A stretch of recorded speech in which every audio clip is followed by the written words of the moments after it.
Welcome back, Nigeria, to Rubbing Minds. And coming back from the break, we have in the studio Ibijoke Faborede. Did I get it right? Almost, Faborede. Faborede. Yes. Okay. She's the founder of TSCN Africa, which stands for the Social Change Network Africa. And we're talking about mass migration. There's been a lot of young people who, because of the economic situation, have decided that they want to jet out for greener pastures. Canada is absorbing our youths by the minute. Personally, I have about 5-6 friends who have migrated in the last month, with several more, planning their applications and trying to get out and things like that. When we take a critical look at the composition and demography of the people who are leaving, they are the middle-class young people, highly skilled section of the population. And that constitutes a massive 21st century brain drain, which is quite unprecedented in these times. Absolutely. Why are people leaving Nigeria in droves? Because the current reality of the economy is just not conducive for people. I mean, so my case, for example, when I moved back 2017 from France, people thought I was stupid. People said, why would you move back here? But also that particular time, I saw a lot of my friends move back. Unfortunately, 2018, almost half of them actually moved back again to where they were coming from. It just shows you, like, the everyday life, the standards of living. It's very poor, it's very low. Okay, so in the case of the medical doctors, for example, you spend 6-7 years in school. That's if you don't have extra years. You go to medical school, and then it's time for you to practice.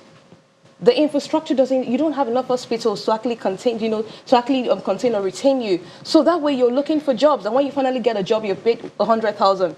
How do you want to build a life? But then you have this other country that is saying, you know what, you're skilled, you have value, come to us, and they're paying you massively because they understand they understand your value. I see. So people definitely, they want to go where they're valued. They want to know where they have certainty. In Nigeria, you can go out without, and you're not even certain you're going to make it back home. Why are you back in Nigeria? Good question. If you ask me, because every day is a struggle. Every day has its unique problems. There are days that I just hide myself in the bathroom in the closet and I'm just frustrated and I cry. It's almost like everything you do, there's something frustrating you. If you're a business owner, the tax to start with, is frustrating you. If you're a driver, because people don't know the traffic rules, it's frustrating you. Just the opportunities, access to finance as well. When you have value, when you have a good business plan that can really, trigger socioeconomic development in any developing country, you can have access to loan at single-digit rates.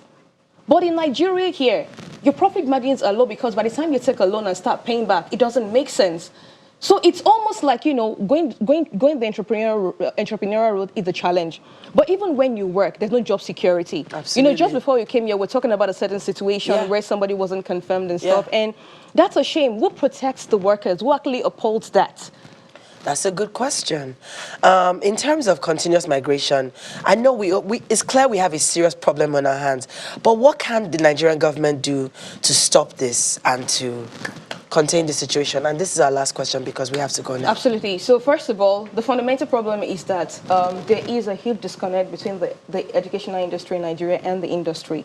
Government needs to find a way. They need to find an intersection, so that the students or the youths getting out of school are employable. But also is that you need to create the enabling environment for industry to thrive. The more they expand, the more they have an extended operational base, the more they can actually absorb people in.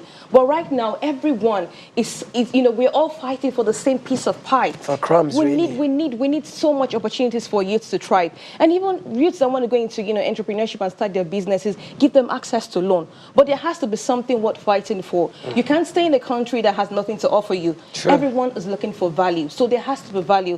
Government needs to prioritize value for the youths. Thank you. Thank you so much, Ibijoke. And thank you to our viewers at home today for watching. We've had a great array of guests. My name is Latasha Ngube. I'll be back here next week, same time. Take care of yourselves and each other. Rubbing Minds out. Thank you.